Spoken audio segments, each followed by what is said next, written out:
Hello, everyone. Oh, good afternoon. My name is Aviva Rothstein, and I'm the library coordinator here. On behalf of the Waldman Library and The Jewish Book Festival at the JCC. welcome to the virtual book launch of The Day She Died by S.M. Freedman, in conversation with Sam Wiebe and with musical guest Stacey Joy. We would like to acknowledge that this event takes place on the unceded territories of the Coast Salish peoples, including the Squamish, Musqueam, and Tsleil-Waututh First Nations. I'll now pass the screen to Dana. Hello and welcome again. My name is Dana Camille Hewitt, and I'm the director of the Sherry Smith JCC Jewish Book Festival. We are continuing our tradition of partnering with the Waldman Library on book launches, which are a wonderful opportunity to discover and promote the brilliant authors in our community.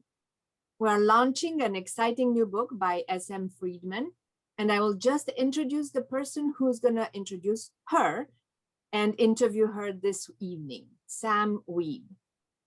He is an award-winning author of the Wakeland novels, one of the most authentic and acclaimed detective series in Canada. Including in this series is Invisible Dead is included, and Cut You Down, which I will quote, successfully brings Raymond Chandler into the 21st century. He also edited the anthology Vancouver Noir. Sam, please take it away.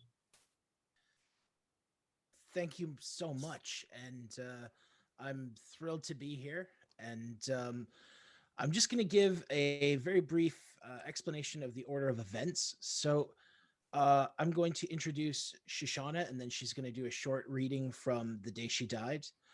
We've got a musical performance by Stacey Joy, which I'm really looking forward to. And then Shoshana and I will talk for about 30 to 40 minutes of Q&A. And while we're talking, please feel free to ask any questions and put them into the Q&A so that I can, in turn, ask Shoshana. Before we get started with all of that, and then we have our gift giveaway and raffle at the very end, so make sure to stay tuned. Before we get started, I'd like to thank our sponsors, the Jewish Book Festival at JCC and the Waldman Library for hosting the event, the publisher, Dunder and Press, and the audiobook publisher, Tantor Media, Book Warehouse for being the official bookseller for the event, and Shoshana's agent, Kim Lionetti of Bookends Literary for being a fierce champion of The Day She Died. So Shoshana is going to read a very brief passage from this book, and here's my introduction for her. Shoshana writes under the name S.M. Freedman. Her first book, The Faithful, is a #1 international Amazon bestseller and was selected by Suspense magazine as the best debut of the year. The sequel is Impact Winter, and Shoshana is currently working on the third and final installment in the series. The book we're here to celebrate tonight is The Day She Died, a standalone psychological thriller that has been compared to The Silent Patient, Elizabeth is Missing, and the film Memento. Set on the glistening streets of Vancouver, it tells the story of Eve Gold, a woman whose life derails after a near-fatal car accident. When memories surface of a troubled childhood where her innocence was stolen one lie and one suspicious death at a time, Eve is left to question everything. As the dark, twisted pages unfold, she'll have to choose between clinging to the lies that helped her survive her childhood and unearthing the secrets she buried long ago. I'm proud to introduce S.M. Freedman.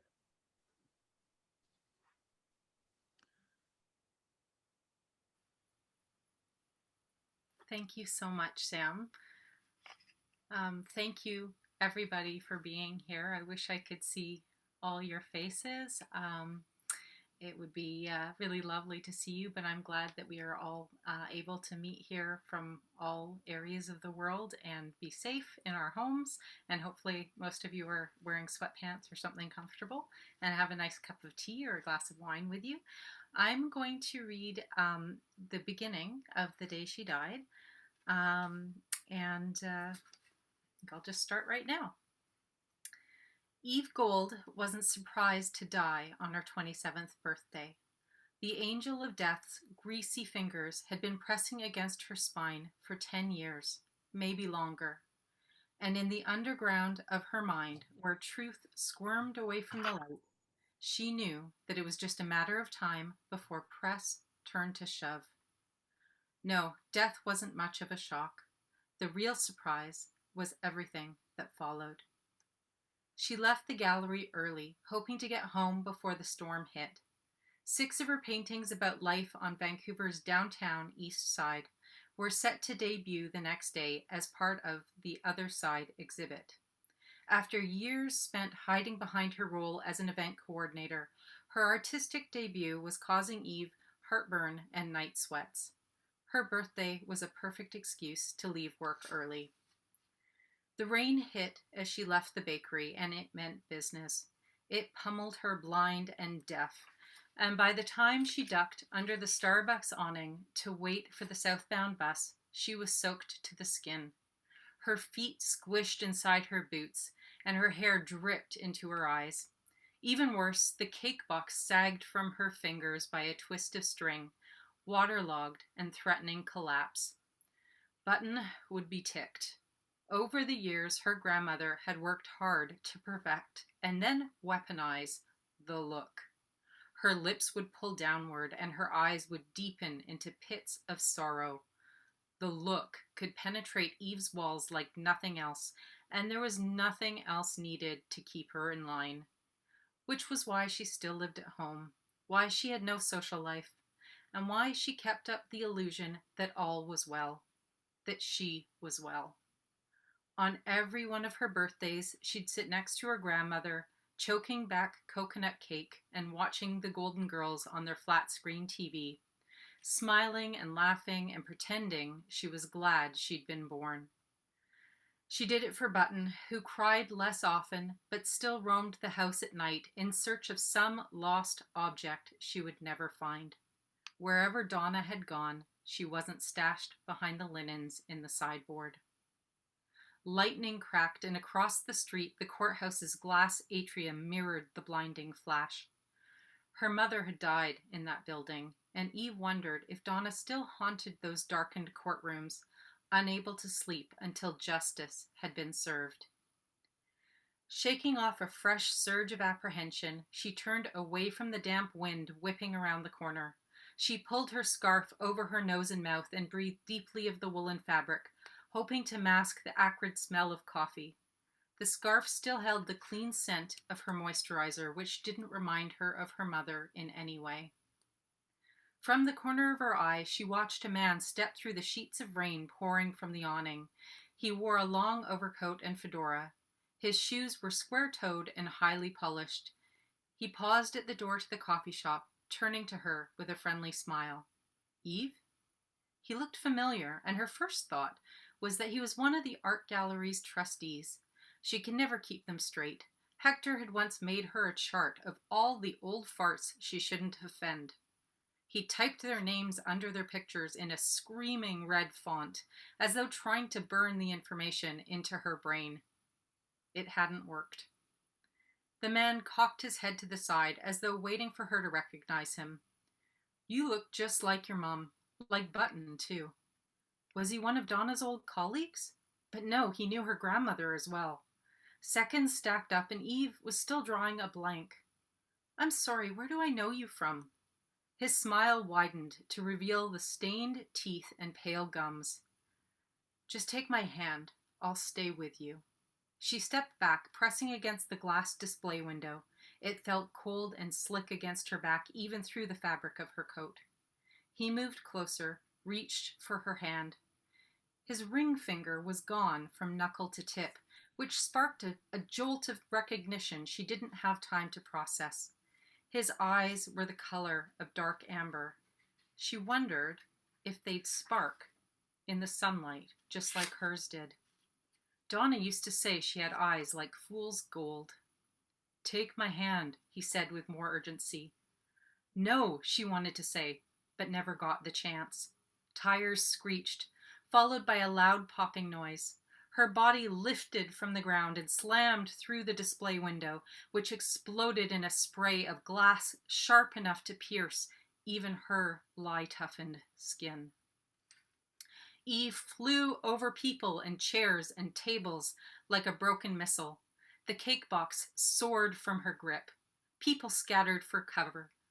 A Rorschach of blood droplets splattered the glass display case. She was above it all, seeing everything, but comprehending nothing. She smelled bitter coffee and sweet coconut, tasted the salt of her own blood, all reminders of who she was and the things she'd done. She slammed to the floor, and the air whooshed from her lungs, her eyes fixed on a brown stain on the ceiling where a teardrop of water formed. It grew fat, fatter, fattest, wobbled with anticipation, and dropped. It splashed into her right eye and slid toward her temple. Strangers surrounded her, spoke words she couldn't understand. They had worried faces and sad faces, moon faces and balloon faces. "It's okay," she tried to say. "I'm not hurt."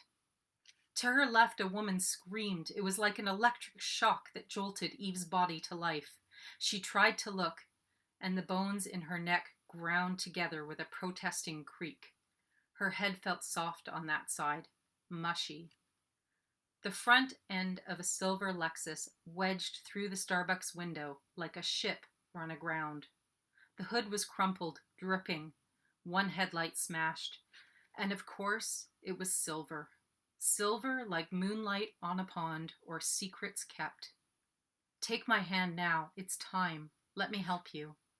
The old man bent toward her. He'd lost his fedora, and his hair was a gossamer cloud around his head. She opened her mouth and felt a gush of something hot and wet spill over her lips. She remembered the trail of vomit on Donna's cheek, and the dead man in the forest, and how quiet the river had seemed once the screaming stopped. "Take my hand." At the touch of his fingers, the top of her skull popped open. The inside of her head became a wind tunnel, spiraling toward a blinding, horrifying white light. Like the last pea in a can, she shook loose from the center of her brain, spun in nauseating circles, and was sucked up into the whirlwind. She whipped to the opening, toward light that screamed, and somewhere beyond, she felt certain she would find her reckoning. No way was she ready for that. She skidded along the curved bone of her skull, moving faster and faster, desperate to burrow back into herself. She kicked backward and dug into the meat of her. She slowed to a stop, and the light flickered and went out. A tidal wave of pain slammed her back and down, flooding her with inky silence. Like a spider swept toward the bathtub drain, all she could do was curl into a ball and hang on. When she tried to scream, her mouth filled with salt water. Or maybe it was blood. Thank you. Oh, is it appropriate to clap? Can you hear me? I hope. I can hear you. Sounds so weird. I'm probably just creeping out my neighbors clapping in my room by myself, but wonderful reading. We have another treat for our audience today. Stacey Joy has written and is going to perform a song inspired by the day she died. So I'd just like to read her bio, and then I'll turn it over to Stacey.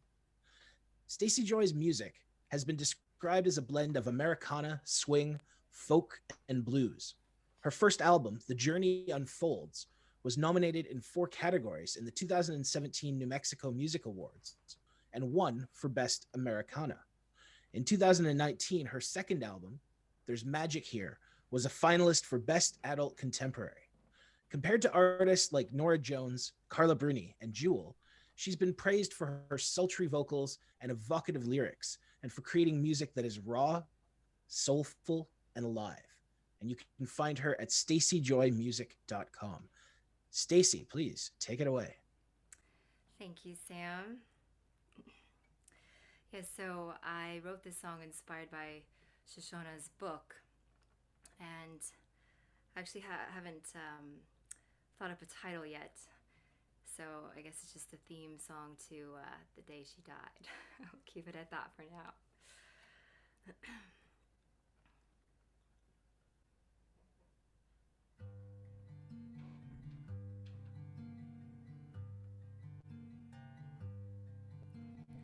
Oh my God, what have I done?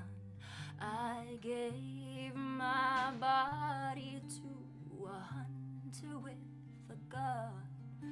I chased a silver lining and then it began to bleed through the canvas of the pictures that I tried to paint. And I don't know myself anymore. And I don't know how to get up from off the floor. And I can't separate the truth from the lies. And I'm not sure if I'd rather live or die.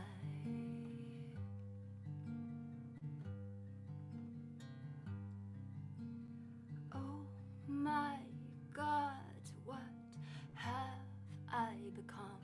Sweet revenge is the poison I put on my mother's tongue.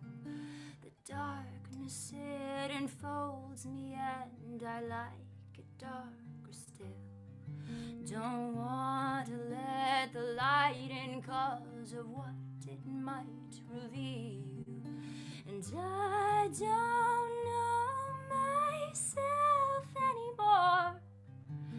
And I don't know how to get up from off the floor. And I can't separate the truth from the lies. And I'm not sure if I'd rather live or die. Live or die. Live or die. Ooh,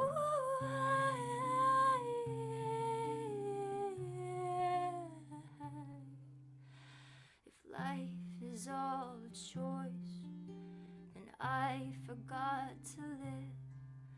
Too cold to shake this voice, and my mind starts to slip. And I don't know myself anymore. And I don't know how to get up from off the floor. And I can't separate the truth from the lies. But now I'm sure of the day she died.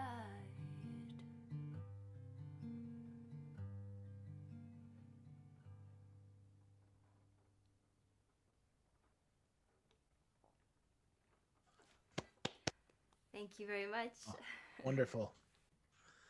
Just wonderful. StaceyJoymusic.com. I'm definitely going to go and check that out afterwards. Thank you so much, Stacey. Yes, and thanks again for having me, Shoshana. Oh, Stacey, you have me in tears again. Thank you so much. Thank you for the inspiration. So I'd like to start the Q&A by just encouraging everyone who is tuning in to ask Shoshana questions in the Q&A function, not our general chat, but to put them in the Q&A, please, and then I can in turn ask her. I'm at a little bit of a disadvantage in coming up with questions because on the one hand, I really enjoy this book. So much so that I'm actually one of the blurbers on it. That was a tremendous honor, along with some much better writers than I am, like Owen Laukkanen and R.M. Greenaway.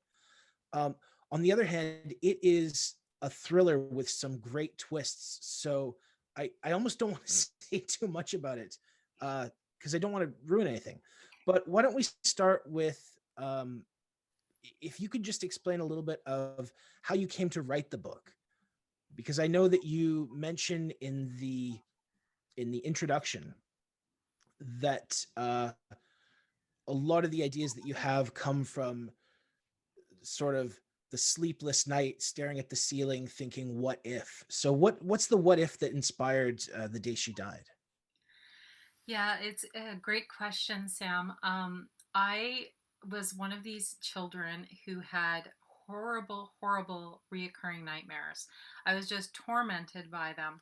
And, I think it's maybe just a benefit and a curse of having a vivid imagination.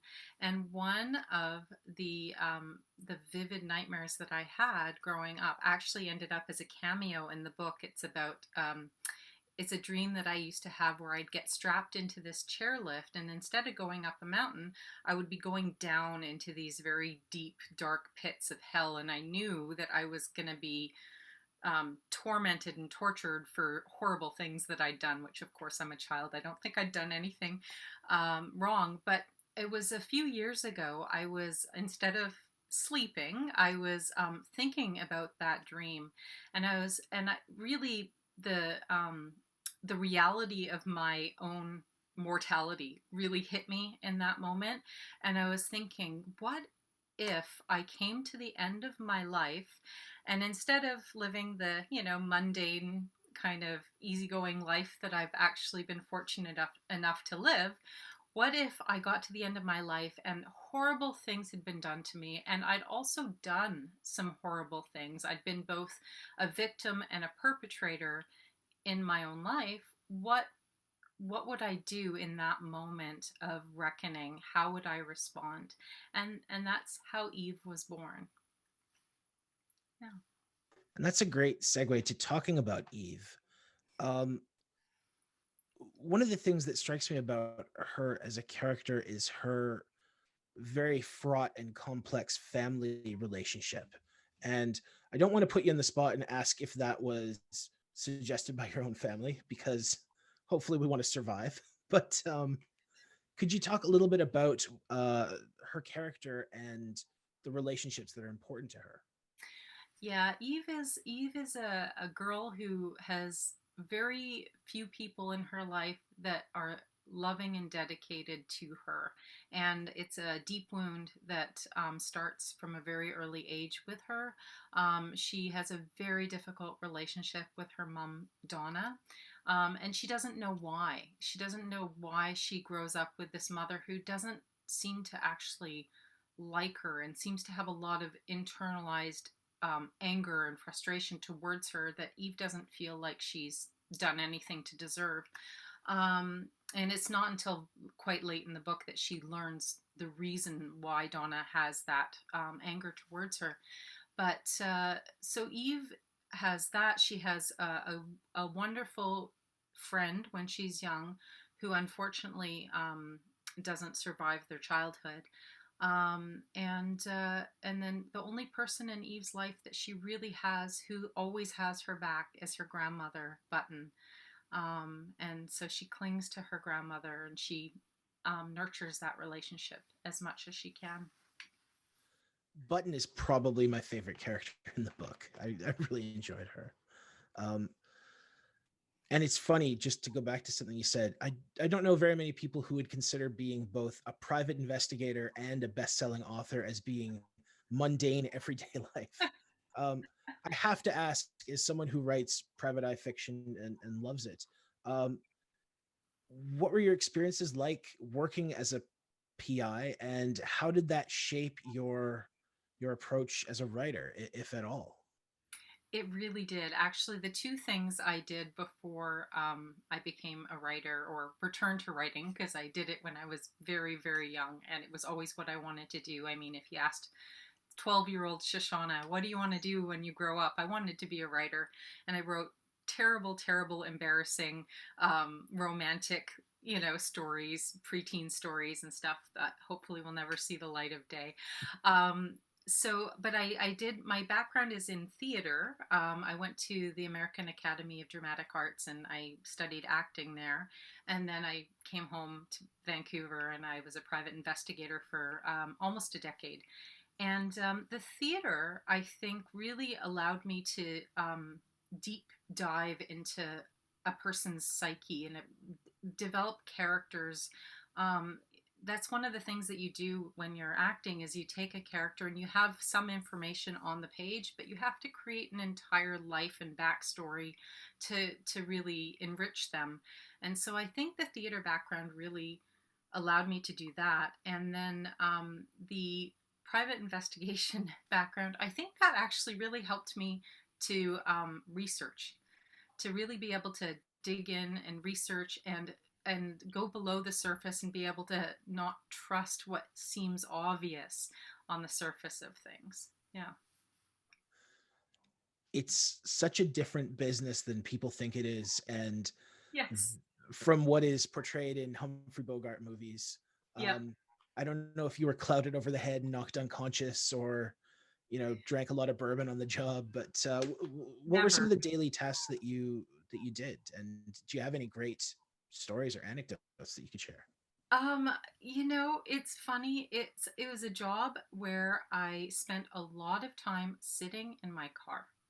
I did surveillance for the most part, and I worked with I worked for a company, and pretty much everybody else I worked with was either an ex-cop or kind of had that cop appearance and mentality.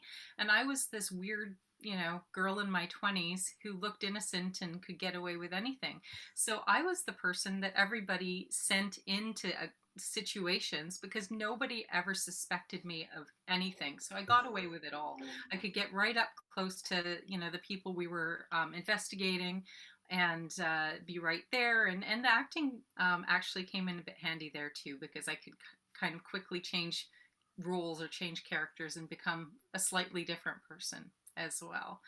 Yeah, I think the scariest ones were when we were following like gang members, Hell's Angels type situations. And I was coming home from work one day, and I wasn't working anymore. I was just coming home, and I was going through the Cassiar connector, and we'd been doing this investigation into this biker gang.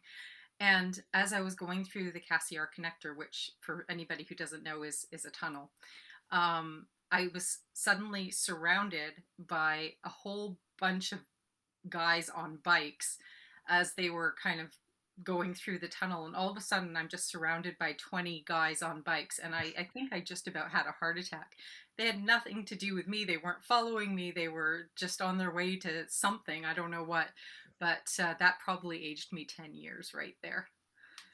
That is quite an experience. Yes. I'm getting some great questions in the Q&A.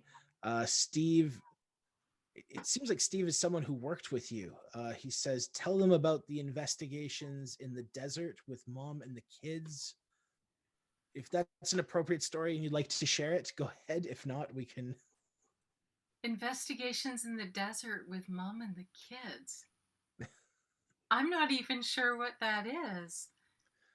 The long dead end roads. Oh, the long dead end road. That was actually research for the faithful.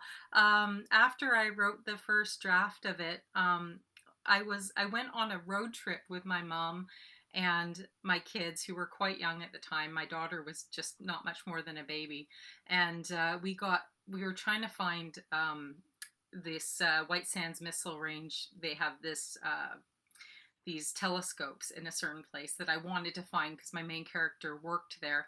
And we ended up coming up to this base, and we didn't get to see the telescopes except from afar, but we definitely met up with some angry guards with guns. I'll just leave it there. Wow. Lorith, who's a tremendous writer herself, has a question. I'd love to know how or why you went from theater to PI work. Yes. So I moved away from theater when I came back from New York, I did a little bit of community theater, but I think my time in New York left me with, as much as I love theater, I don't have the extra amount of passion that it takes to be able to get up every day and do it and face rejection after rejection after rejection. So, of course, I became a writer because there's just no rejection at all in writing. But I guess I have that extra bit of passion that gets me through those really hard days. So the PI thing, I just thought it would be fun.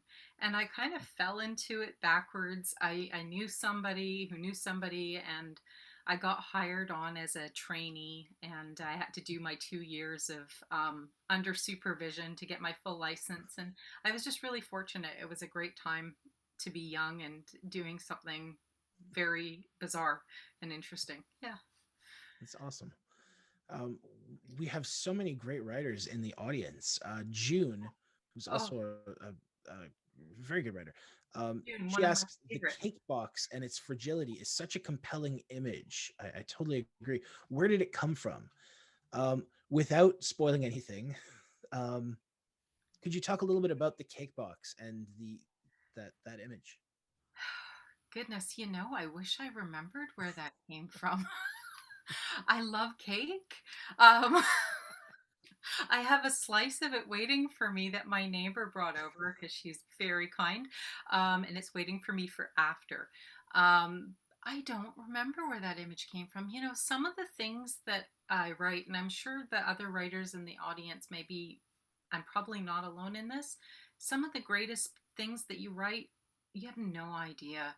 It just came from somewhere else. You're just in a different space at certain times. And then there's other things that you work on a paragraph and it's like, oh, I remember how hard I worked on that paragraph. It was just the worst. And other things, it's like, that's a great image. I don't remember writing that. I think the cake box is one of those.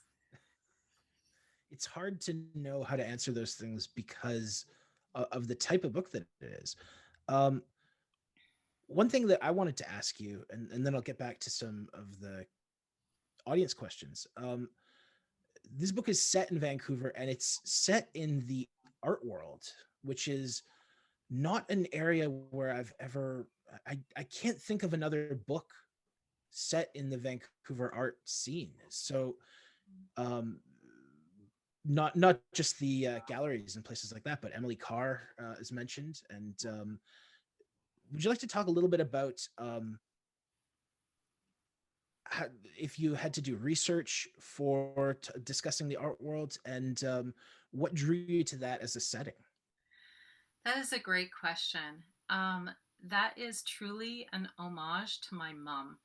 My mom is an artist. In fact, if you look up there, that is her painting, and it's the grand prize for tonight, which I'll talk about a bit more later. But my mom is an amazing artist, and she just inspires me with the things that she can create on a canvas. I have absolutely no skill in that regard whatsoever. I use a different form, I guess, but it really was inspired by her, and wanting to kind of showcase that. And I love the way you can paint something, and when I say you, not me, paint something and not like it and wipe it away and start again. And that to me was an image that I used very much as I was trying to get into Eve's psyche, that she has that ability. She's an artist, so she certainly has that ability to wipe away a canvas and start again and repaint something that she'll like better.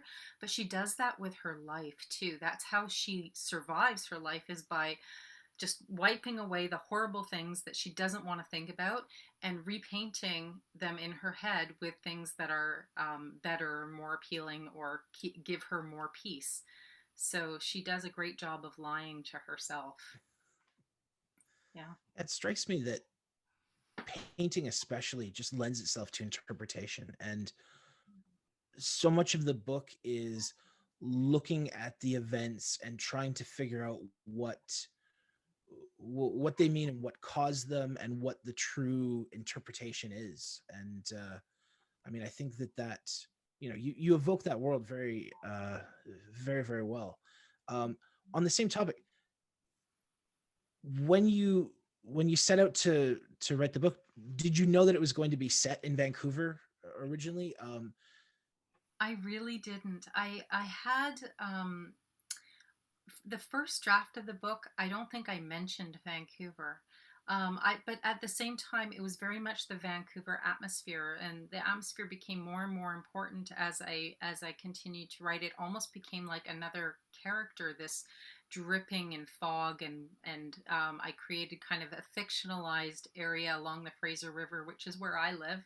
Can look out my window right now and see the Fraser River, so I that kind of wet Vancouver atmosphere became so potent to me, that it wasn't actually until rewrites that I actually placed it in Vancouver or put the name Vancouver to it. But the spirit of Vancouver was definitely there in it from the start. Yeah, that spirit really comes across. Let's go to a couple of audience questions. Raquel asks, when you start the book, can you see the whole story from start to finish? Or do you start with a small idea and see what path it takes as you write? That is such a great question.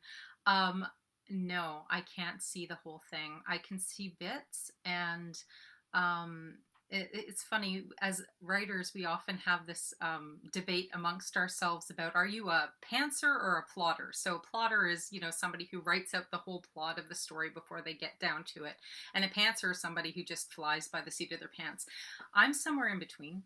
I think I started off, certainly with The Faithful, I was very much a pantser. I had no idea what I was doing. And it required a lot of revisions and rewrites, and killing my darlings, as they say, to remove words that weren't necessary or storylines that weren't necessary. Now I'm kind of somewhere in between. I have a sense of the story I want to tell. I have a sense of the end of the story so that I have somewhere to steer towards. But I have no idea how I'm getting there. And the story changes along the way. I got through like the first draft of a different book, and I got about 3/4 of the way through and realized that the bad guy, the person I thought was the bad guy, was absolutely not the bad guy, and it was somebody else over here. So you just never know. I've heard, I remember telling somebody, when they asked that plotter versus pantser question, I'm someone in the middle, and they said, "Oh, you're a plotzer." Went, oh, you managed to come up with a even more heinous term than those two. And you can just take it in a slightly Jewish direction, a slightly Yiddish direction, then you're a plutzer, and that makes sense to me too. Bonnie asks, she's interested in when you first started writing, and did you always write, and what authors do you read lately? Well, let's take those in turn. When did you start writing, and did you always, at 12, you said that at 12 you wanted to write, but I did. So one great teacher, right? I was not a good student. I was one of these students who was very pleasant, but paid no attention in school whatsoever. So I wouldn't get noticed for a while, because it wasn't until some test came back with a 0 that they'd go, "Oh, wait a minute, this girl's not paying any attention." I just sat there and daydreamed. And so yes, when I was in 7th grade, I had one great teacher who was probably not out there, but Mr. Bedard, if you are somewhere hearing this, you are my inspiration too.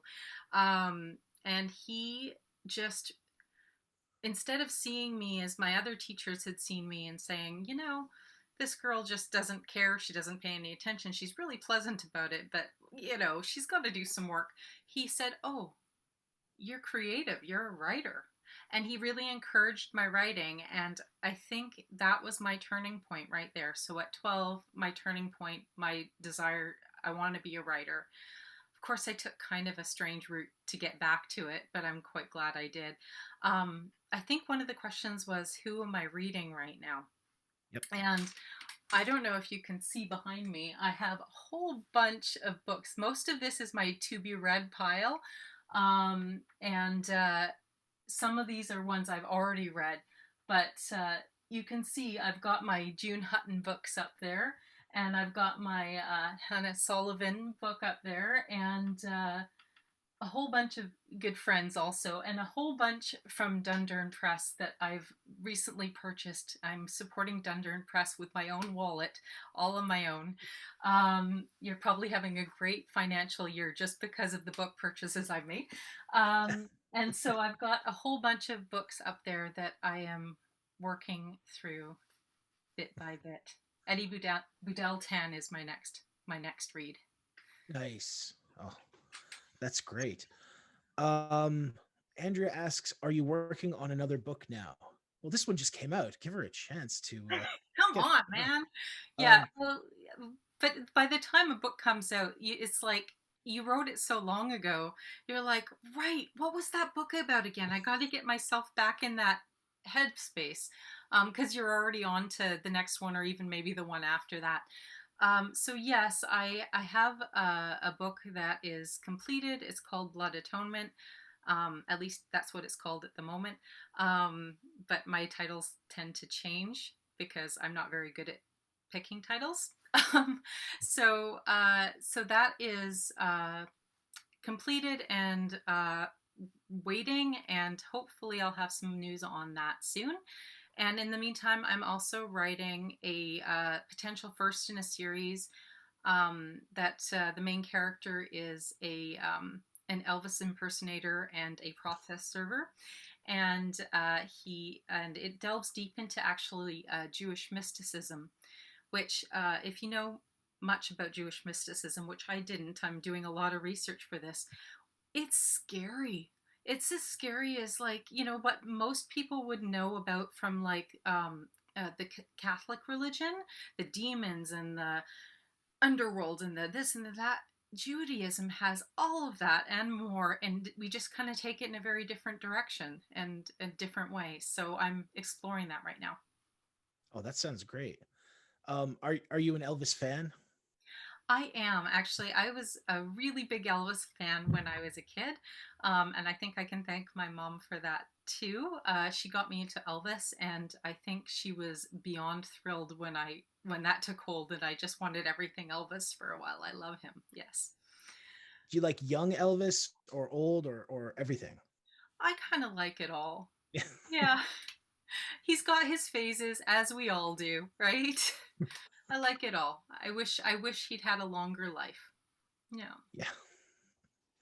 Um, Winona Kent, also a great writer and my rival in the best novella Crime Writers of Canada award this That's this right. year. Congratulations to Sam and Winona for being nominated for that award. Best Novella, Crime Writers of Canada. Well, thank you. Winona asks, do you have friends and relatives who worry that you'll put them in one of your books? Or have you put them in and they really haven't recognized themselves? I think the only people that need to really worry are the people that are rude to me, because I'm going to put them in my book so I can kill them off. That's the way I handle things, because I'm very pleasant on the surface. Um, I think the people I love are in my books. They're always in my books, just pieces of them. I'm never going to say, oh, this is exactly, my husband, John, or this is exactly my mother. But you know what? They all inspire me, and pieces of them are always in my books. Like, I mean, my mom, certainly was the inspiration in terms of the artistic side of this book, but she's certainly not Eve in any way, shape, or form. Nice. Andrew asks, how much time do you spend learning facts about the physiology of what happens when people who are victims of foul play? So I guess we could talk about research in general, like what kind of research you did for the book, and then also I guess just researching the forensic aspect of that. Yes. So research, some things I've written have required heavier research than The Day She Died, but certainly I did have to research quite a bit for The Day She Died. In terms of the forensic question, I'm just going to pull that part out for a second and say I've been to the Writers Police Academy a couple of times, which, for anybody who doesn't know, is this fantastic conference that happens every year. Well, it's online this year, and last year, but I was fortunate enough to go in person a couple of times, and it's in the US, and they basically take you through 3 days of training, from forensics to blood spatter to psychology to like everything you could imagine. So it's brilliant, and it's actually where I've gotten some ideas from as well. In terms of research for the day she died, the thing that I actually ended up researching the most was this idea of near-death experiences. What happens to people when they die for, several minutes and then they come back. And I wanted to know that because that's kind of what happens to Eve. She has, she's in a horrible accident, and she does, her heart does stop for several minutes.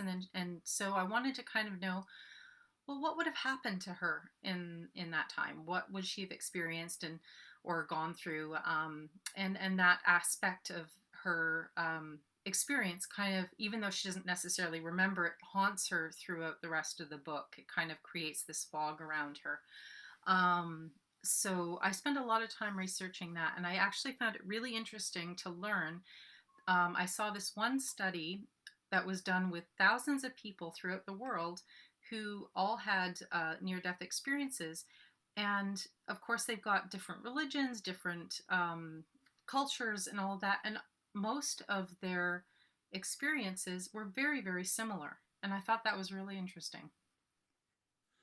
Yeah, it's I mean, once you start digging into that, I mean, there is something going on there, whether it's biological or something else that's Who knows? yeah. Yeah. I'm not in a hurry to get answers to I don't that. exactly. I'm not wanting to find out at this moment. Yeah. Somebody asked for the link for the Writers Police Academy. I think it's just Lorith has actually posted it in our Yeah. chat. It's writerspoliceacademy.com. .com. Yeah. Uh, And it's fantastic. yeah. June had a follow-up question. Did you not also visit a body farm? And what's that like? Oh, this is getting gruesome, but I did not visit a body farm. No, I didn't. But at the Writers Police Academy, they did, the second time I went, they did show us what would happen. They kind of staged a dig, and they showed us kind of in great and glorious detail what would happen to a body, in a decomp situation, and depending on the environment, etc. And it was very detailed. I'll just put it that way. yeah, I've got a couple of books. These are interesting things for people to find in your office. Yes. Or on your search history. Took Up Gals asks, when will we get the third part of the Faithful trilogy? Would you like to take a minute and talk about the trilogy? Because when I originally met you, you had just written The Faithful. Yeah. It had just come out in Canada. So would you talk about that a little bit? Yeah, The Faithful, and the sequel is Impact Winter, and there is a third and final installment in the series that is coming very, very slowly, and I am deeply sorry about that. Anytime I post something on like my author thing on Facebook or something, there's usually somebody who says, "When's the third one coming out?" And I'm like, "I'm so sorry." I keep thinking of other stories I need to write, and that one gets shoved aside, but it is in the works. And I am writing it. And as long as I'm, continue to live, I will continue to write it, and I will hope that it will come out. Yes. Awesome. I think we've got time for a couple more. Andrew asks, have you ever had any training in psychology in the hopes of being able to analyze and explain your characters and how they think? And do you feel the need to paint their psychological thought patterns before you introduce them? So I guess looking at any research that you've done or training in psychology, and then how that translates to the psychology of the characters. I haven't. That's where my research comes in. I mean, other than I think I did like a Psych 101 class in college, my first year. I don't think that counts. So no, I haven't. And really it's research. When I don't know or understand where somebody might be coming from, I have to do research. For example, my more recent book, Blood Atonement, the woman that is the main character has what the old term is multiple personality disorder. Most people would understand that term better. Um, and I had to do a lot of research for that. Um, that's where I buy lots of books and spend a lot of time researching, talking to people. Thankfully, it's amazing how open people in the professional world are to writers. Generally, when you reach out to them, you always feel kind of weird doing it. Like, hey, I'm a writer. Can I pick your brain? But it's amazing how often they're really generous with their information. Yeah, definitely. Um, we do have time for a couple more questions if people would like to ask. I've got one, and I was just thinking I really enjoyed Stacey's performance, and I Oh, was wondering how you two met or um, yes. Stay. how you two connected, and then also, um, she wrote this amazing song inspired by your book. Have you written anything inspired by music, and what your relationship with music and your work is besides Elvis? Besides Elvis. I haven't, but yes, Stacey, I actually met Stacey through her husband, Matthew. Matthew is an amazing writer, and so he and I got to know each other. We've never actually met in person, actually, but it feels like we have, distance friendships. And he and I have kind of a back and forth relationship when we'll read each other's work and critique it. We're beta readers for each other's work. And so Matthew has been an invaluable friend to me. And I've loved the books that he's sent my way that I've been able to read as well, and hopefully help him to, improve as well. He has an amazing book called Falling to Fly. And so it was through Matthew that I kind of got to know Stacey and her music is just so beautiful. I mean, you guys got a taste of it tonight, um, but every single one of her songs is stunning. It's just a masterpiece, and she deserves to just be up there on a world stage. She's incredible. Absolutely. Um, Aviva asks, I was curious about the Yiddish that Button speaks to her granddaughter in the book. Where did that come from? Oh, Button. Well, she's a Jewish grandmother. She had a rough life. She came from the Warsaw Ghetto.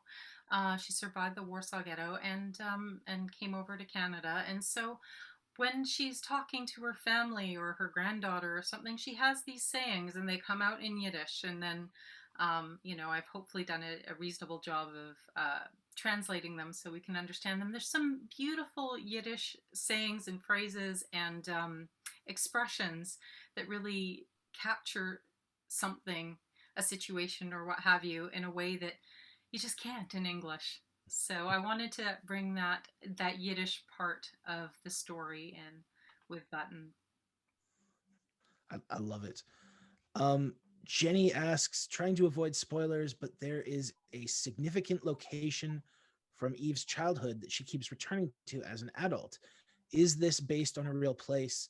I found it so evocative in the book. You. That is yes. I think I'm assuming what she's talking about. Was that Jenny McWaugh that asked that question? Just Jenny. Oh, just Jenny. Okay. I believe that she's probably talking about the silver garden, so to speak. So it's a field of quicksilver plants, and I wanted Eve, first of all, in her childhood, this area, this fictionalized area around the Fraser River, there's this tangled field of quicksilver plants. And for those who haven't seen quicksilver plants, their leaves do look silver. They're like little bits of tinfoil. And I wanted this tangled place for Eve as a child to hide in, or for, there's a moment when she discovers something there that she'd really rather not have discovered. And after the accident, because she has brain damage, this is a place her mind kind of travels to, and she gets lost there on occasion in this foggy, quicksilvery world. Yeah, it's a wonderful passage. And this leads into our last audience question, unless anyone has one last one to send. This is from Andrea.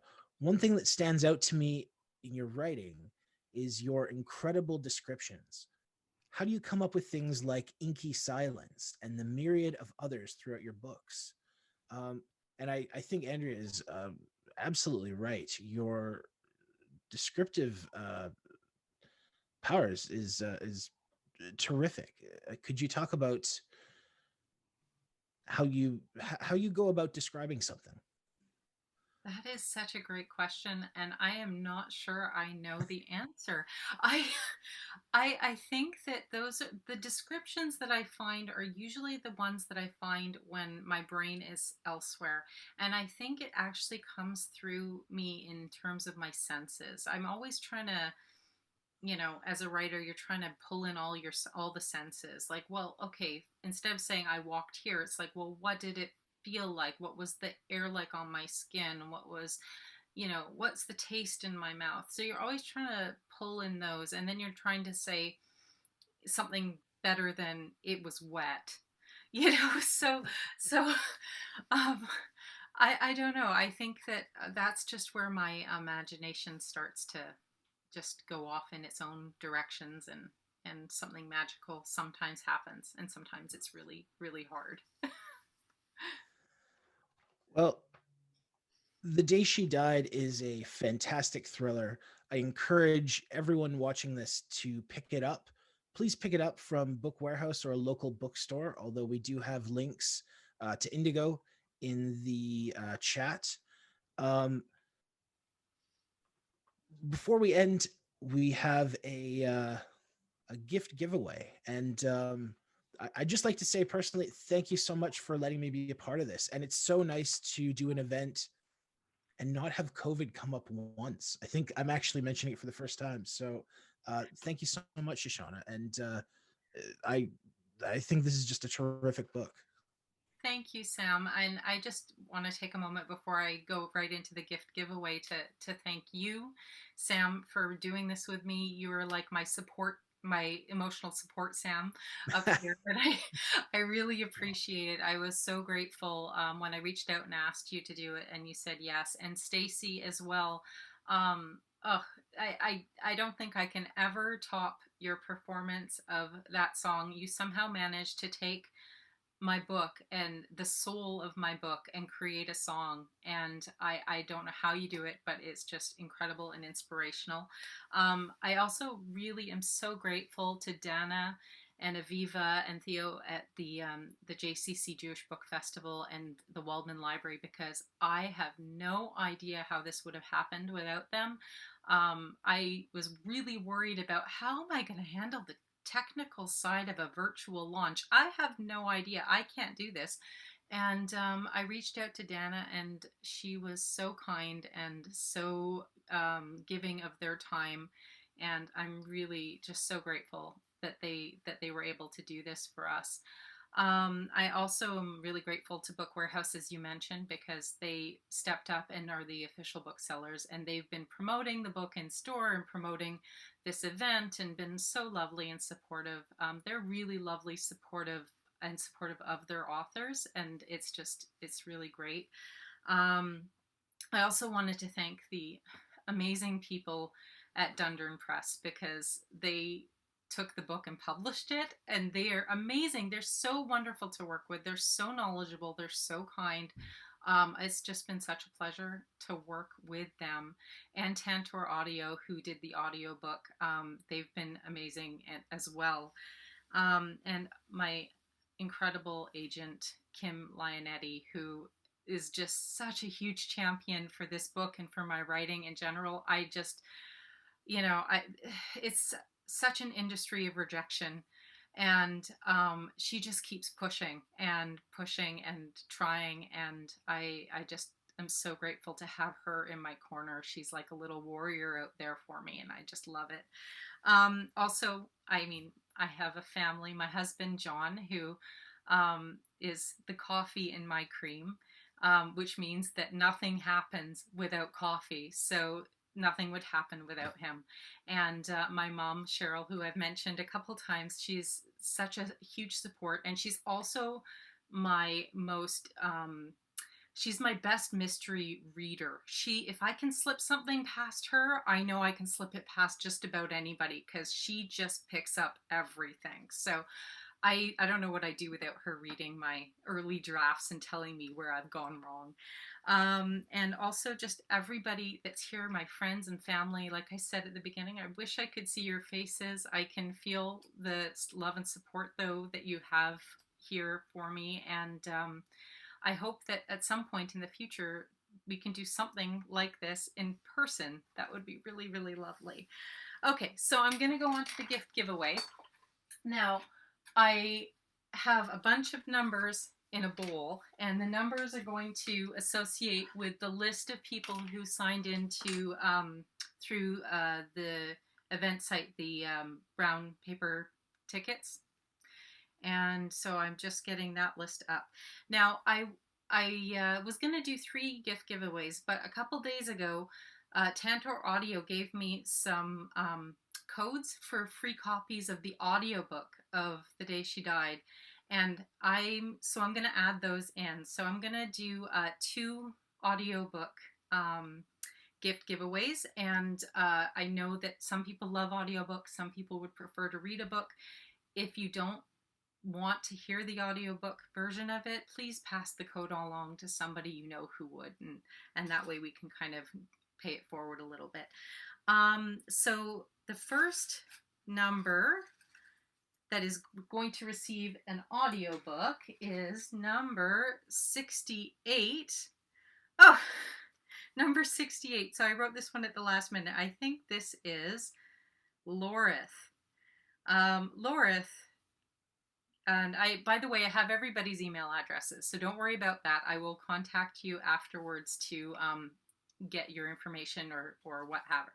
So Lorith is a audio book. Okay, and then the second audio book is going to number 37. Now, number 37 I have to look up. Number 37 is going to be, oh wow, I can't see very well here, Bess Hirsch. Okay, so Bess Hirsch, I am going to email you probably tomorrow to get, or maybe I'll just email you the link. That'll probably work. Okay, so now we're going to go into a signed copy of the book, and I'm going to do 2 of these. So it's going to be a personalized signed copy of the book. So I'm going to reach out to you so I can find out how to personalize it, how you want it personalized, and of course, where to send it. I'm also giving you something very strange, which is the best maple syrup in the world. And the reason I'm doing that is this maple syrup, this particular brand, which you can only order from a special place in Quebec by the case, which I did, has a huge cameo in the book. And I won't say any more than that, but it's got a huge cameo, so you're getting a can of maple syrup. So the first person to get a signed copy of the book and a can of maple syrup is number 10. And number 10 is going to be, Eddie Boudel-Tan, the amazing author I'm reading next. So you're getting maple syrup and a signed copy of the book. And the second person who's going to receive that same gift is, hang on, number 30. Number 30 is Daniela Givon. Hope I pronounced that correctly. You're going to get a signed copy and some maple syrup. Okay, now we're at the grand prize. So the grand prize, once again, signed personalized copy of the book, some maple syrup because it's delicious. And you're actually going to get the painting that you can see right above me, hopefully, to the right. This is an original art piece oil on canvas that was painted by the artist Cheryl Walker, my mom. And it was inspired by the setting of the day she died. It's called Fraser River Sunset. And you're going to receive this. So I'm going to dig deep into the bowl for this one. And I'm pulling out number 17. And number 17 is Gary Cree. Gary Cree's family. He's my mom's cousin. So Gary, I'm going to reach out to you afterwards to find out where to send that to. Okay, and that is it. Thank you so much, everybody, for coming. I would like to step in again.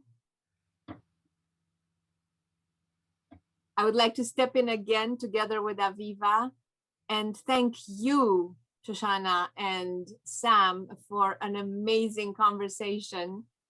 And of course, I realize how incredibly difficult it is to navigate through a thriller, talk about it, and still not give anything away. Just for this feat of wire walking, you should be getting a lot of presents and lots of maple syrup.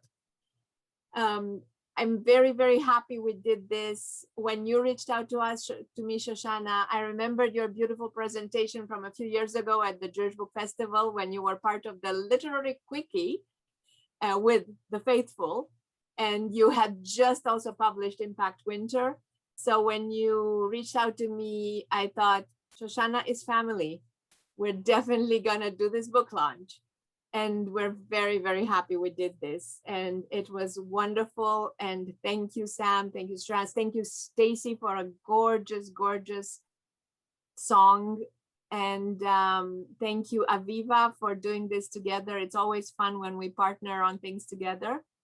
And we hope to see you all at further Jewish Book Festival events.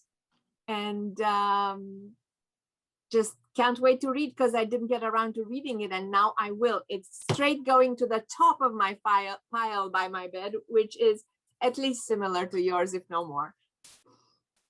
And it's in the library, the Waldman Yes, Library, exactly. if you want to borrow it. Thank you, Theo, also for the technical part. Everyone is so much happier and so much calmer when Theo is at the helm. Have a great evening and get on with your reading, everyone.